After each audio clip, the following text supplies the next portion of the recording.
तो दोस्तों, क्या पावर स्टार पवन सिंह के वाई कैटेगरी की सुरक्षा के बाद खेसारी लाल यादव को भी मिलेगी वाई कैटेगरी की सुरक्षा? ऐसी बातें सोशल मीडिया पर हो रही है। और जो मैंने वाई कैटेगरी की सुरक्षा पवन सिंह को मिली है उसको लेकर जब मैं बात कर रहा था तो उसमें कई सारे लोगों के कमेंट्स आए थे कि पवन सिंह ने लकीर खींच दिया, भोजपुरी इंडस्ट्री में कोई ऐसा कलाकार नहीं है जिसको वाई कैटेगरी की सुरक्षा मिली है, लाइक ब्ला ब्ला ब्ला, इस तरीके की चीज़ें जो है वो कहीं ना कहीं बोली गई। तो मुझे लगा कि इस पर एक क्लैरिटी के साथ वीडियो बनाना चाहिए।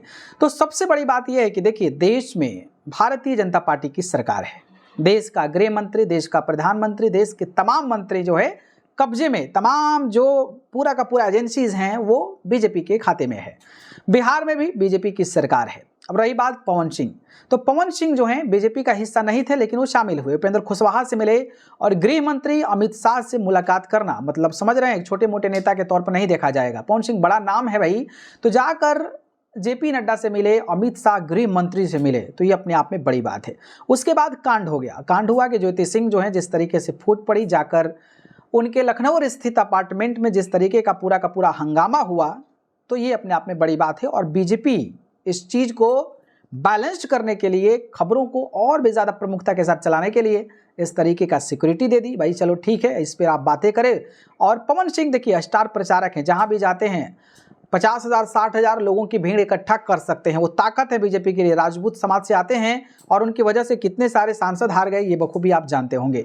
तो ये कहीं ना कहीं बिहार में चुनाव है और बिहार में चुनाव की वजह से पवन सिंह के वोटरों को, पवन सिंह को अपने तरफ कस के बांध के रखने के लिए वाई कैटेगरी की सुरक्षा दी गई। और ये पूरा का पूरा प्रोसेस जो होता है वो केंद्र सरकार के अंदर होता है।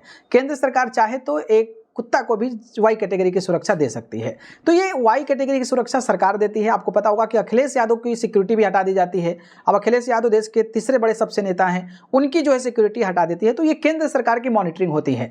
रही बात खेसारी लाल यादव की, तो खेसारी लाल यादव को क्यों मिलेगा? खेसारी लाल यादव ना कोई चीज़ है, ना कोई ऐसे विधायक कुछ ऐसा थ्रेट्स होता है, कुछ ऐसी धमकी मिलती है तो उस सिचुएशन में दिया जा सकता है, या फिर जब सरकार बने तो भाई हो सकता है कि कुछ उनको सिक्योरिटी मिल जाए। तो ऐसा नहीं है कि खेसारी यादव को भी मिलेगा, पवन सिंह को मिला हुआ है। और इसके पीछे की वजह केंद्र सरकार में, सत्ता में जिस पार्टी में है वो हैं, और उनको थ्रेट्स मिल रहे थे, कई सारी चीज़ें, कई सारे मामले, और जो ज्योति सिंह का मामला हुआ था उसके बाद पुतले जला रहे थे, इसकी वजह से मिला है। तो एक अपडेट था, बाकी आप लोग क्लियर रहिए, नहीं मिलेगा खेसारी यादव जी को तो ठीक है। तो ये बताइएगा, बाकी आप लोग बताइए कि इसके बारे में क्या सोचते हैं, कमेंट करके।